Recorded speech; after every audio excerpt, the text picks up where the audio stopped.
Bonjour à tous et bienvenue dans ce nouveau numéro de Startup. Pour la première émission de 2015, on va se projeter outre-Atlantique et s'intéresser à ces entrepreneurs français qui ont tenté leur chance à New York.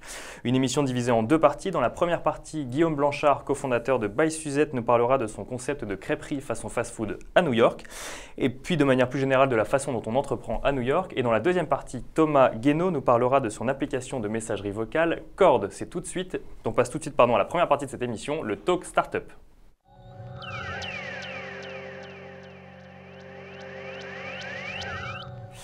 Alors bonjour Guillaume. Bonjour. Vous êtes le cofondateur de By Suzette, je le disais. By Suzette, c'est un service de crêpes à emporter qui ambitionne tout simplement de devenir une chaîne de fast-food internationale. Vous avez lancé ceci à la sortie de votre école de commerce. Comment vous est venue l'idée d'aller créer une chaîne de fast-food qui fait des crêpes aux États-Unis? Donc j'ai eu cette idée-là avec mon associé Andy. On a eu cette idée-là il y a un peu plus d'un an et demi. On s'est basé sur le constat qu'il y avait des chaînes de restauration rapide dans beaucoup de secteurs, les sushis, les pizzas, les burgers, que le marché de la restauration rapide était extrêmement dense, mais qu'il y avait un bout de ce secteur qui n'était pas comblé du tout, c'est celui de la crêperie. Donc on a voulu lancer la première chaîne de crêperie à dimension internationale, et donc la première chaîne de crêperie sous forme entre guillemets de fast-food de qualité. Et donc quand on pense fast-food, on pense forcément aux États-Unis, c'est l'endroit où il faut aller pour lancer sa chaîne de fast-food? Mais après avoir fait ce constat, au début on l'a fait en France.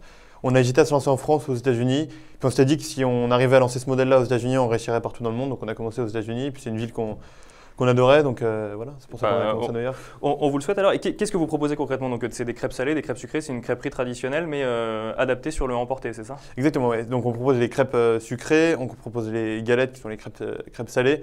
On a quelques produits annexes et puis on propose tout un choix de boissons. C'est vraiment un restaurant rapide très classique aux États-Unis, mais basé sur les produits français que sont la crêpe et la galette. On a tous les produits qu'on peut trouver dans les crêperies en France, mais vraiment sous forme de fast-food. À n'importe quel moment de la journée, que ce soit le matin, après-midi, soir. Oui, exactement. On couvre du petit déjeuner, le snack, tout, le dîner, et voilà. Et alors, il y a quelque chose moi, qui m'a frappé dans votre concept, c'est que vous reprenez un peu les clés les clés des fast-food traditionnels, c'est que les crêpes sont réalisées devant le client directement. On peut choisir ce qu'on met dans sa crêpe, c'est ça? Exactement. C'est-à-dire qu'on s'est basé un peu sur le concept de Subway ou de Chipotle, qui sont deux grosses enseignes aux États-Unis, où vous pouvez fournir votre sandwich ou votre burrito sous vos yeux. Donc on a voulu, en termes de gage de qualité, et deux, poursuivre cette initiative qui est une bonne initiative dans la restauration rapide pour vraiment que le client voit de A à Z la fabrication de sa crêpe. C'est-à-dire qu'il voit la crêpe cuire devant lui, il la garnit avec les ingrédients qu'il souhaite. Voilà. Et donc c'est un concept qui a commencé en 2013, je crois que vous avez commencé c'était en juillet 2013, je crois que vous avez commencé exactement. Vous avez aujourd'hui une boutique, une deuxième en construction. Vous comptez rester seulement à New York pour l'instant? Non, justement, on a un objectif en fait de développer une dizaine de boutiques à New York. La première boutique est située dans le sud de Manhattan et on veut développer donc une dizaine de boutiques sur Manhattan, Brooklyn peut-être. Et ensuite, vraiment, on est en cours de signature d'un partenariat pour se développer dans le New Jersey, qui est l'État au sud de celui de New York, et en Pennsylvanie, qui est l'État de Philadelphie, dans les grands centres commerciaux, dans les malls, qui sont des vrais lieux de vie aux États-Unis, qui sont des lieux où les gens passent des heures et des heures, des week-ends entiers. Ce sont des vrais lieux de vie, des vrais lieux de passage, donc on souhaiterait vraiment implanter notre concept. Donc on passe sa vie là-bas et donc on passe mange là-bas, du matin au soir, on manger des crêpes. Et donc, ça c'est à horizon c'est à horizon 2015-2016. Voilà, on voudrait ouvrir la première dans les malls en 2015 et développer vraiment à rythme soutenu en 2016. Voilà. Et alors donc pour l'instant vous avez une boutique. Comment est-ce que les Américains ont accueilli les crêpes? Est-ce que c'est quelque chose qu'ils connaissaient déjà? Est-ce vous avez dû faire un peu de prévention, enfin pas de prévention, mais donc expliquer ce qu'étaient les crêpes aux Américains? On a un peu dû, c'est-à-dire qu'ils connaissaient vraiment les crêpes sucrées, c'était assez connu. Les crêpes salées, beaucoup moins. Donc en fait, on a dû développer une nouvelle enseigne et développer un nouveau produit. Donc c'était quelque chose assez compliqué, mais donc c'est un produit qu'au final, ils testent une première fois et qu'ils adorent. Donc, et ça, c'était notre premier pari gagnant, c'est qu'ils viennent et ils reviennent. Donc c'était vraiment notre principal enjeu, c'était vraiment de faire revenir nos clients et qu'ils apprécient le produit après l'avoir connu. Voilà. Et comment donc il y a un vrai travail de pédagogie autour de ce produit qui est à faire. Comment on les fait passer du burger aux crêpes finalement? Parce que le burger c'est le produit le plus commun finalement aux États-Unis. Comment est-ce qu'on le fait passer? Comment on les fait passer aux crêpes? Mais contrairement aux enseignes de restauration rapide en France autour du burger, c'est que des chaînes de restauration de qualité en France, aux États-Unis un peu moins. C'est-à-dire qu'il y a quand même une prédominance du marché représentée par McDonald's, Wendy's, qui sont des grosses chaînes de burgers, pas forcément de qualité. Donc en fait, voilà, on se base sur la lassitude que peut engendrer le burger tous les jours, matin, midi, soir. Et on introduit un produit nouveau, un produit français donc qui est gage de qualité, un prix extrêmement raisonnable. On est vraiment aligné sur les prix de toute la restauration rapide aux États-Unis. Donc on a un produit de qualité, un produit qui est pas cher et un produit qui innove justement sur la façon de déjeuner. C'est ça, parce que vous jouez beaucoup sur le fait que ce soit donc un produit français. Les produits, c'est pas made in France, on ne peut pas faire du made in France aux États-Unis, donc il y a forcément. D'où viennent les produits? Ils viennent des États-Unis ou ils viennent également de. On essaye de faire venir la majorité des produits de France, c'est-à-dire que la farine de sarrasin vient totalement de France, d'un moulin situé en Bretagne. Le caramel vient de France aussi. Après, la majorité des produits frais viennent des États-Unis, mais on essaye de faire vraiment quelque chose sur l'intégralité de nos ingrédients. On choisit des ingrédients de qualité, des ingrédients sans OGM pour la plupart, des ingrédients biologiques quand on peut. On veut vraiment être une chaîne de restauration rapide, à prix vraiment abordable, mais en mettant la qualité comme un gage de pérennité pour notre modèle. On ne veut pas se retrouver comme tous les restaurants tendance qui ont un beau projet au début, qui ont un beau produit, qui ont un beau concept, mais qui n'arrivent pas à durer parce que leur produit n'est pas de qualité. Donc on veut vraiment faire durer ce produit sur la qualité. Et c'est vraiment une difficulté, ça, à New York, de s'inscrire sur un concept qui est tendance, mais ensuite de le pérenniser. Vous voyez beaucoup de concepts comme ça qui se lancent, qui durent un an, puis qui finalement s'effondrent. Et il y a un chiffre intéressant, c'est que la majorité des concepts qui se lancent à New York ferment dans les 7 mois qui suivent. On a passé ce cap des 7 mois très récemment, donc c'était un signe de réjouissance pour nous. Non, ce qui était cool, c'est qu'on a pu passer ces 7 mois et on était au début restaurant tendance, donc on attirait vraiment la foule au début. Et on a vraiment réussi à pérenniser ce modèle dans les mois à suivre et on continue toujours. Et le chiffre d'affaires en constante augmentation depuis l'ouverture, donc ça c'est un signe vraiment positif. Et comment on le fait concrètement alors pour le pérenniser, ce modèle? Il y a plusieurs choses. La première, c'est la qualité du produit. La deuxième, c'est la relation avec les clients qu'on peut avoir. Et la troisième, c'est vraiment rester stable, stabiliser la qualité du produit, standardiser et stabiliser la qualité du produit. Que vous ne veniez pas le lundi et avoir un produit A et venir le vendredi, que le produit A soit totalement différent. Voilà. Et alors, je vais peut-être tomber dans les clichés, mais pour moi, nourriture française aux États-Unis, ça s'apparente à on sort dîner en famille, on va manger de la nourriture haut de gamme française. Vous êtes vraiment positionné sur quelque chose donc d'entrée de gamme, puisque les prix sont bas, mais qui en même temps de la restauration rapide. Quelle stratégie on aborde quand on veut percer ce nouveau segment? C'est-à-dire que, comme vous le dites, la gastronomie française est signe de haute gastronomie, donc de gastronomie assez chère, donc de produits chers. On est sur un modèle totalement différent, on est sur un modèle de gastronomie française, mais sous forme de fast-food, c'est-à-dire de nourriture peu chère et à emporter. Donc en fait, on ne surjoue pas l'image française non plus, il ne faut pas non plus surjouer cette image française, sinon en fait, on va avoir des clients qui s'attendent à de la très haute gastronomie, donc à des prix très chers. Donc c'est-à-dire qu'on va se couper de toute la clientèle qui viendrait justement dans un fast-food pour ça. Donc au final, on n'aura aucune clientèle parce que la clientèle chère ne viendra pas, enfin la clientèle qui s'attend à payer cher ne viendra pas parce qu'on n'est pas de la haute gastronomie en soi. Et la clientèle habituelle des fast-foods ne viendra pas parce qu'elle associerait trop cette image à la haute gastronomie, donc à un produit cher. Donc il faut vraiment trouver cette balance. Il faut créer sa place. Il faut créer sa place et une vraie balance en gros. Il faut vraiment jauger les deux côtés pour bien s'assurer une vraie place sur ce marché-là. Et alors, quelles sont les difficultés que vous avez rencontrées quand vous avez lancé votre projet? Je crois qu'il y a l'immobilier, quelque chose qui revient souvent chez les entrepreneurs qui se lancent à New York, c'est cette question de l'immobilier qui coûte très cher. Oui, c'est ça. La question de l'immobilier, c'est vraiment la question principale qu'on a eu à endurer dans les premiers mois avant l'ouverture et qu'on continue toujours à aborder quotidiennement. C'est-à-dire que les prix des loyers à New York sont absolument monstrueux. On a des loyers hyper élevés et les propriétaires, surtout quand on est jeune, quand on est français, quand on vient de se lancer, qu'on a un nouveau concept, un nouveau produit et un nouveau nom, sont peu enclins forcément et ne sont pas forcément hyper favorables à louer leur boutique au premier venu. Ils préfèrent la laisser vide pendant un an que la louer à un mauvais locataire avec qui ils auront des problèmes pendant 10 ans. Donc il faut justement jauger entre un bon emplacement et une caution qui n'est pas trop élevée. Donc c'est encore à nouveau un jeu de balance entre un bon emplacement, un prix raisonnable et une caution raisonnable. Et vous disiez qu'ils n'étaient pas donc prêts à louer au premier venu. Ça veut dire qu'il y a quand même un laps de temps à laisser passer quand on s'installe aux États-Unis pour que les Américains vous fassent confiance et envie d'investir. Vous, par exemple, vous avez des investisseurs américains ou d'où venait l'argent qui… En fait, on a 4 investisseurs pour l'instant, qui sont 4 entrepreneurs français qui ont investi sur leur fonds privés, totalement privés. Et dont un qui est basé aux États-Unis, qui a pu nous aider, notamment qui est basé aux États-Unis depuis 5 ans, donc qui connaît un petit peu les démarches entrepreneuriales aux États-Unis, qui nous a bien aidé depuis le début. Et les 3 entrepreneurs français qui nous aident aussi avec leurs conseils quotidiennement et très régulièrement. Et vous avez ressenti, vous, ce besoin de gagner la confiance des Américains sur le long terme? Donc, là, c'est récent, mais peut-être que dans 1 an ou 2 ans, vous aurez peut-être une crédibilité différente face à l'immobilier, notamment américain. Bien sûr, mais quelque chose qui est très marrant, c'est là, on cherche encore des boutiques pour en ouvrir plusieurs à New York. La facilité qu'on a maintenant à négocier un lease, un contrat de bail, maintenant par rapport à la difficulté qu'on pouvait avoir 1 an auparavant, avant d'avoir ouvert la première boutique, n'a vraiment plus rien à voir. C'est beaucoup plus facile entre guillemets de négocier maintenant qu'on a une boutique. Ils voient le concept, ils voient qu'on a un concept très propre, très de qualité, un concept cool avec une superbe image, etc. Donc, ils ont envie d'avoir ça au pied de leur immeuble. Donc maintenant, ils viennent vers nous beaucoup plus facilement. On a beaucoup plus de facilité à négocier et le loyer et la caution.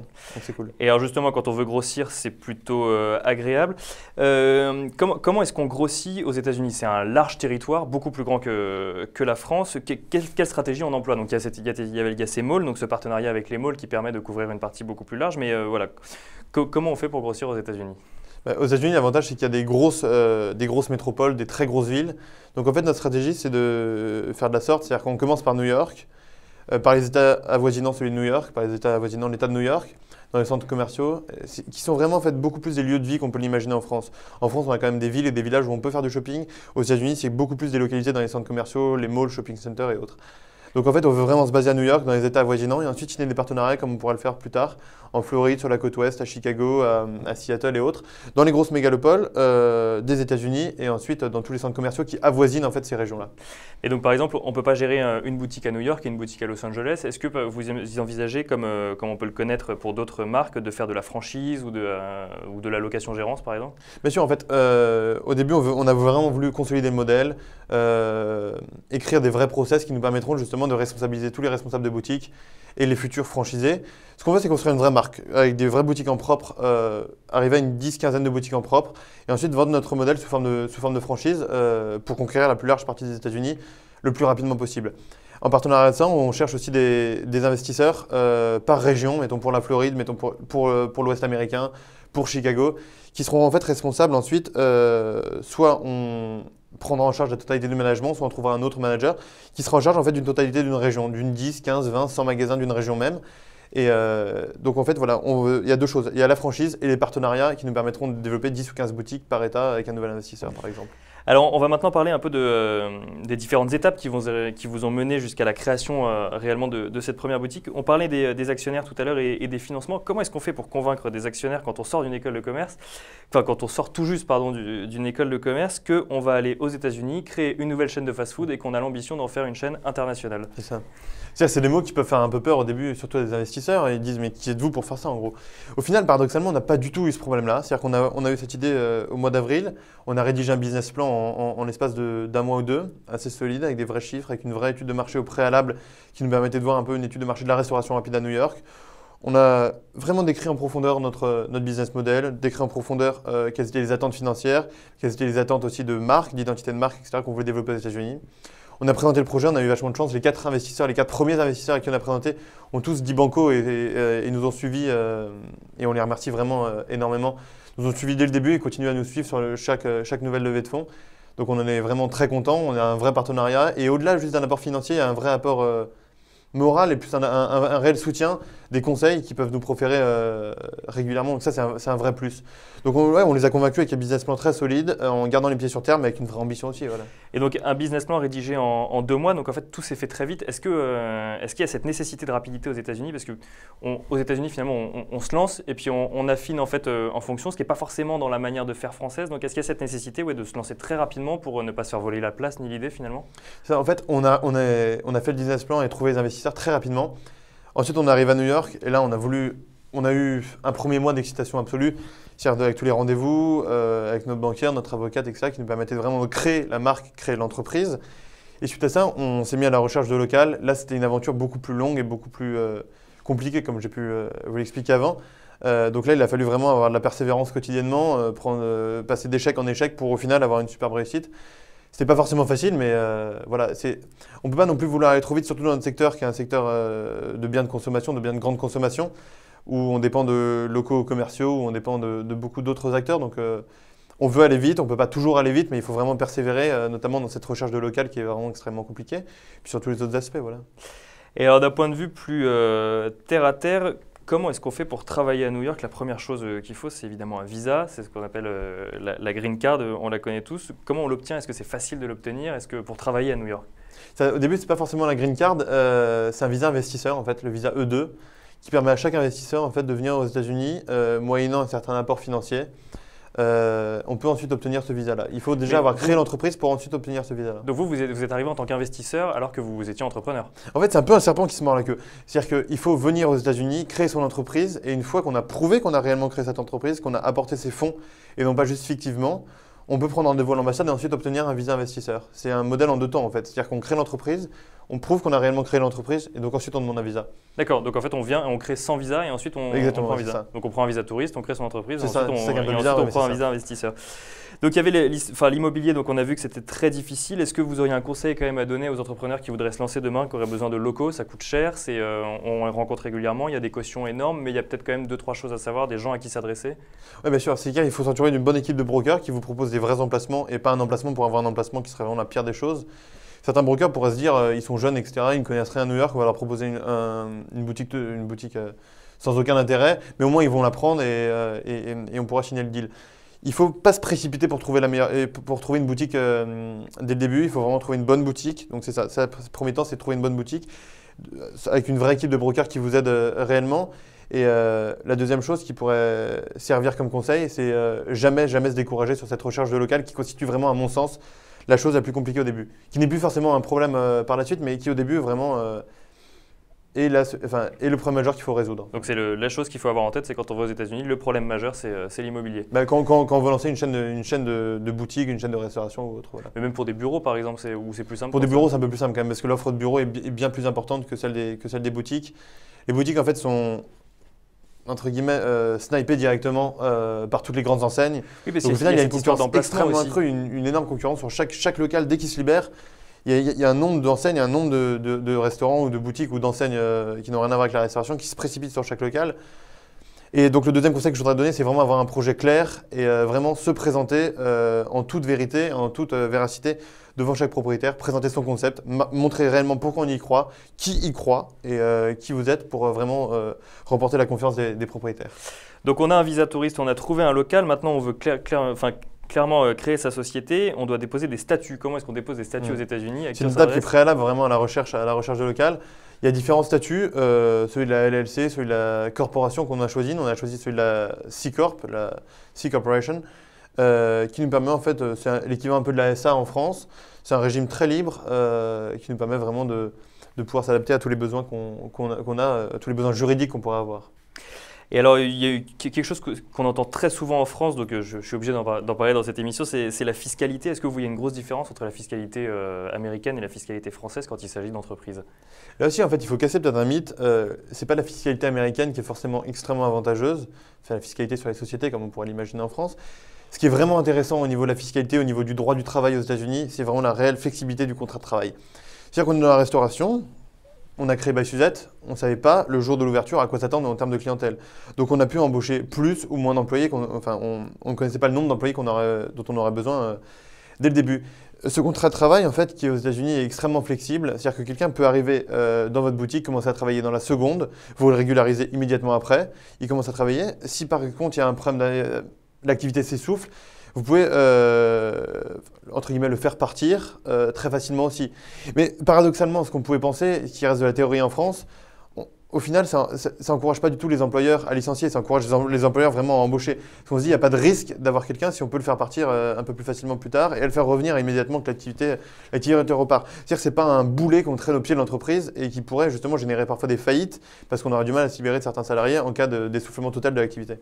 Donc ce qui fait que finalement, il y a moins de charges salariales qui pèsent sur les entreprises parce que c'est vraiment au coup par coup. Quand il y a du chiffre d'affaires, on a des salariés. Quand il y a moins de chiffre d'affaires, on a moins de salariés. Exactement, il y a une vraie flexibilité. Les charges sociales sont quand même relativement élevé. Après, il n'y a pas de sécurité sociale et autres aux États-Unis, c'est le système privé. Par contre, on finance une partie de ces assurances médicales à nos employés pour qu'ils puissent justement avoir… C'est obligatoire ça ou C'est obligatoire à partir d'un certain nombre d'employés, c'est obligatoire à un certain pourcentage. Nous, on favorise vraiment, on veut garder nos employés sur la durée, donc on leur favorise vraiment un système de santé, ce qu'il n'y a pas forcément aux États-Unis, ce que Barack Obama a commencé à faire depuis quelques années. Ouais, donc vraiment, c'est la flexibilité du contrat de travail qui est vraiment un énorme avantage pour nous. Et qui nous incite vraiment à embaucher en permanence. Parce que et justement, comment est-ce qu'on recrute à New York? Où est-ce qu'on va chercher ses employés? Comment est-ce qu'en tant que Français, on arrive, on ne connaît pas forcément la ville. Où est-ce qu'on recrute? Comment on recrute? À qui on s'adresse? En fait, il y a un taux de chômage qui est extrêmement faible aux États-Unis. Mais il y a une rotation énorme aussi dans la restauration. C'est-à-dire qu'on cherche par des sites de petites annonces. Contrairement en France, c'est vraiment des sites de petites annonces. Ça s'appelle Craigslist, par exemple. C'est des modèles, mettons comme peut-être le Bon Coin, un petit peu modifié, mais où il y a vraiment tout. C'est-à-dire que vous pouvez trouver une tondeuse à gazon, vous pouvez trouver je sais pas, une enceinte stéréo si vous le voulez, vous pouvez trouver un vélo et vous pouvez trouver aussi des employés. C'est-à-dire que les employés postulent là-dessus, nous on met des offres d'emploi. Ce qui est dingue, c'est que la première fois qu'on a posté une offre d'emploi pour recruter un crépier à Manhattan, on a reçu dans les 24 heures qui suivent plus de 100 candidatures à notre offre. Et c'était des Français du coup ou des très peu de Américains Français, non, c'est des Américains qui avaient parfois déjà travaillé dans la crêperie, dans la restauration. C'est des gens de grande qualité et qui ont travaillé toujours encore. Nos premiers employés travaillent toujours avec nous. On veut vraiment les garder sur la durée, introduire une vraie relation de confiance, les responsabiliser pour en faire vraiment une vraie équipe. Voilà. Donc c'est assez facile de recruter aux États-Unis. Il faut s'assurer du bon profil, que vous faites une réelle fiche de poste, que ça s'adapte à la fiche de poste, mais c'est vraiment pas très compliqué. Alors on va parler un peu de vous maintenant. Donc vous êtes passé par ce visa investisseur, vous êtes maintenant entrepreneur. Il y a un régime particulier de l'entrepreneur aux États-Unis? Non, il n'y a pas forcément de régime particulier d'entrepreneur. Vous pouvez ensuite avoir choisi le statut d'expatrié, mais il n'y a pas un réel statut d'entrepreneur. Et comment est-ce que les Américains voient l'entrepreneur? Est-ce qu'il a, je sais pas, enfin, je sais que Thomas Guénaud, que nos internautes découvriront après, me disait qu'en sortant de chez Google, on l'avait félicité parce que pourtant il sortait d'une multinationale, mais il avait décidé de se lancer, de prendre un risque. Et donc ça, c'est quelque chose qui est encensé, on le félicitait, on lui disait bravo. C'est quelque chose que vous voyez vous aussi? Ouais, c'est ça. C'est-à-dire qu'il y a un goût du risque qui est apprécié par l'immense majorité de la population. On nous félicite très régulièrement d'avoir lancé cette aventure, etc. Quand on rencontre des propriétaires, quand on rencontre des brokers, quand on rencontre des investisseurs, il n'y a pas du tout cette appréhension, hein, vous êtes beaucoup trop jeune et tout. On rencontre parfois des investisseurs qui nous disent « ah, c'est génial, vous avez lancé un beau projet, etc. » qui nous font confiance dès le début. Enfin, on a 24 ans, on est quand même assez jeune pour se lancer, surtout dans ce marché hyper soutenu dans l'entrepreneuriat à New York, mais les gens nous félicitent. Et il y a une réelle émulation en fait, autour de l'entrepreneuriat à New York, c'est ça qui est vraiment cool. Et Emmanuel Macron disait ce matin dans Les Échos qu'il fallait que les jeunes Français ambitionnent de devenir milliardaires via leur start-up. Est-ce que c'est quelque chose qui est possible aux États-Unis? Vous avez 24 ans, peut-être qu'à 26, on peut devenir milliardaire grâce à Buy Suzette? Mais c'est ça, en fait, Emmanuel Macron parle de ça, mais si on veut se baser sur le système français, qu'est-ce qui pourrait donner envie à ces jeunes Français de devenir milliardaires?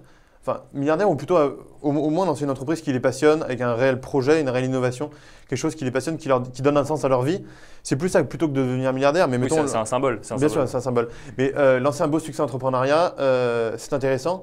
Si on prend le modèle français, parce qu'Emmanuel Macron est ministre français, si on prend ce modèle français, quand on regarde le classement des 100 premières fortunes ou des 500 fortunes de France, prenons maintenant les 10 premières, quand on a de Bettencourt, les familles Dassault, les familles Bouygues, qui sont des grosses familles industrielles françaises, des gros capitaines d'industrie, qui ont monté de superbes empires, et on ne peut pas en dire le contraire, mais qui sont des modèles quand même du XXe siècle, parfois même du XIXe siècle pour certaines grosses sociétés qui sont créées avant. Donc c'est-à-dire les modèles pour les Français, pour les jeunes comme nous qui voulons se lancer, c'est ce type de modèle. Après, c'est-à-dire des modèles familiaux en fait. C'est des modèles familiaux, des modèles où on met 50, 60, 80 ans pour réussir.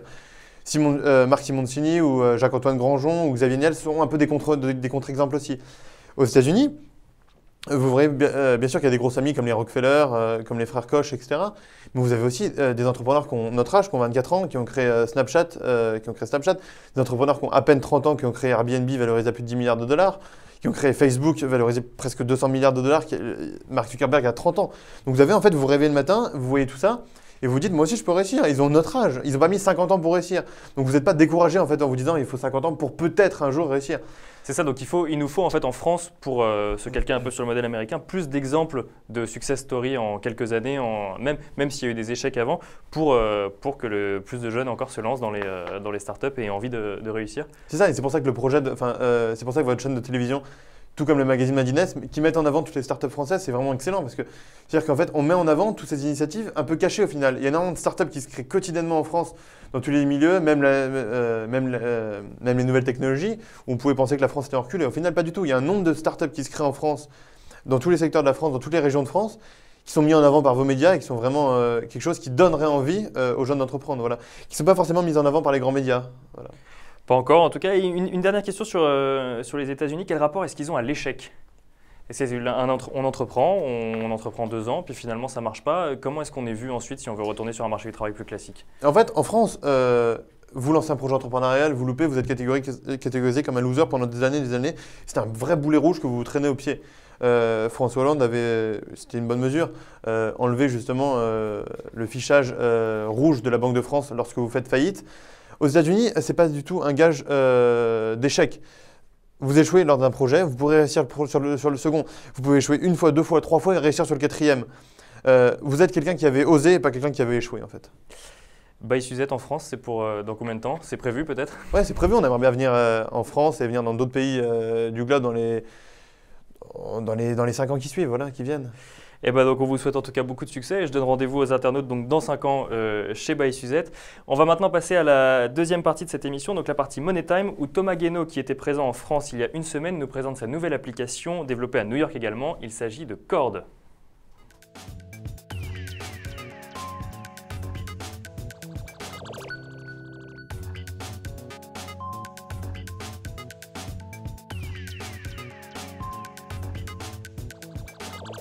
Et nous sommes maintenant dans Money Time avec Thomas Guénaud qui vient nous parler de Cord. Cord, une application qui a été lancée le 15 décembre dernier. Bonjour Thomas. Bonjour. Alors, quelle est cette application? Alors Cord est une application mobile qui permet d'envoyer des messages vocaux de 12 secondes maximum à une ou plusieurs personnes. Nous sommes disponibles sur iPhone et Android. Alors, on va en parler un petit peu plus en détail, mais tout de suite, on va regarder un petit film de présentation. This is Cord, a new way to chat with short voice messages. You press and hold to send someone a message. Hey babe, just demoing Cord for the internet. When you get a new message, you just tap to play. Cool. So, do I get to be in the video? You can also send a message to a bunch of friends. What's up, everybody?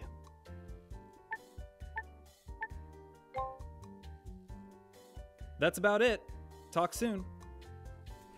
Alors Thomas, dans le film qu'on vient de voir, on peut voir donc en fait c'est un système de textos vocaux. Comment vous est venue l'idée de créer une telle application? L'idée m'est venue par deux moyens. En fait, le premier moyen, c'est qu'en fait, j'étais assis dans une réunion à Google, là où je travaillais auparavant, et j'ai reçu un jour un MMS de notre nourrice, puisque ma femme et moi avons une petite fille de 2 ans, et c'était un message vocal où on entendait dire I miss you papa. Elle disait ça pour la première fois, c'était très touchant. Mais en fait, j'ai été choqué en regardant mon téléphone à quel point mon téléphone était excellent pour faire de la voix.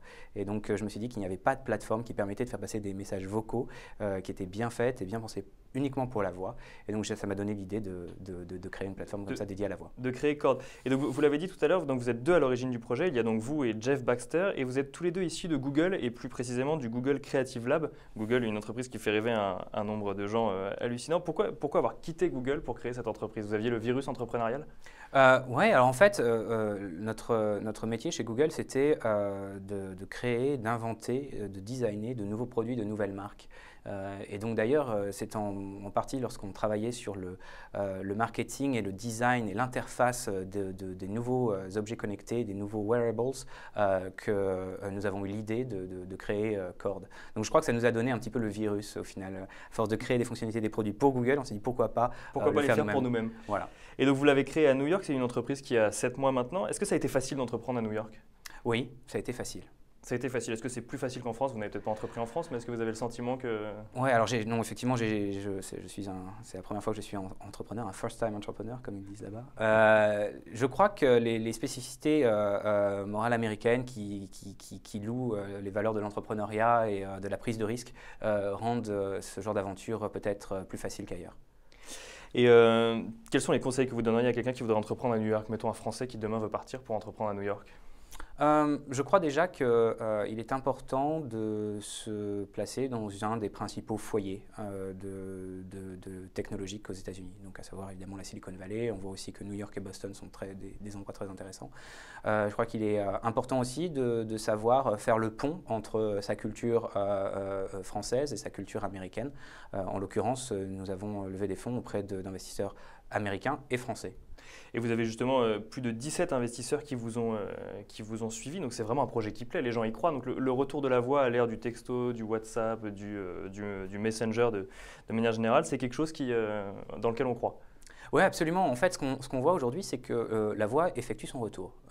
J'en suis persuadé, 2015 sera l'année du retour de la voix. On a déjà vu qu'au cours de l'année 2013 et de l'année 2014, les gens se sont plus parlé au téléphone aux États-Unis qu'ils ne s'étaient parlé l'année précédente. C'est la première fois que cette tendance s'inverse. On voit aussi que les SMS sont en chute libre en termes de volume. On voit une décroissance à 2 chiffres dans la plupart des pays européens, asiatiques et américains. Et alors, comment on monétise un tel projet? Parce que j'imagine que vous l'avez développé en France, vous le développez en même temps aux États-Unis, il est également présent en Russie, enfin il est présent partout dans le monde en fait. Comment est-ce que vous comptez le monétiser? Eh bien, tout d'abord, il est important de comprendre que nous sommes très concentrés sur le fait de créer un produit qui va fonctionner et qui va plaire aux gens. On veut avant tout créer une audience, créer une relation entre nos utilisateurs et notre technologie. On va commencer avec les téléphones, et c'est aussi notre vision, et c'est ce qui a, je pense, conquis un certain nombre de nos investisseurs. Nous avons cette vision que la voix va être le moyen prépondérant de communication sur tous les wearables. Donc les montres connectées et les lunettes sont dépourvues de clavier. Donc on va utiliser la voix en premier lieu. Donc on va se concentrer d'abord dans un premier temps sur le fait de créer des applications pour ces plateformes et ensuite nous avons déjà pensé à la façon de monétiser notre application et là-dessus en fait on va tout simplement reprendre les principaux moyens de monétisation qui fonctionnent si bien dans la messagerie, que ce soit le freemium ou que ce soit les bundles. Bon, et on vous fait confiance pour effectivement croire que la voix va aller sur les montres et les lunettes, puisque vous avez notamment travaillé dessus chez Google. Une dernière question, ça marche partout dans le monde? Je peux aujourd'hui envoyer un message en Asie rien qu'avec votre application?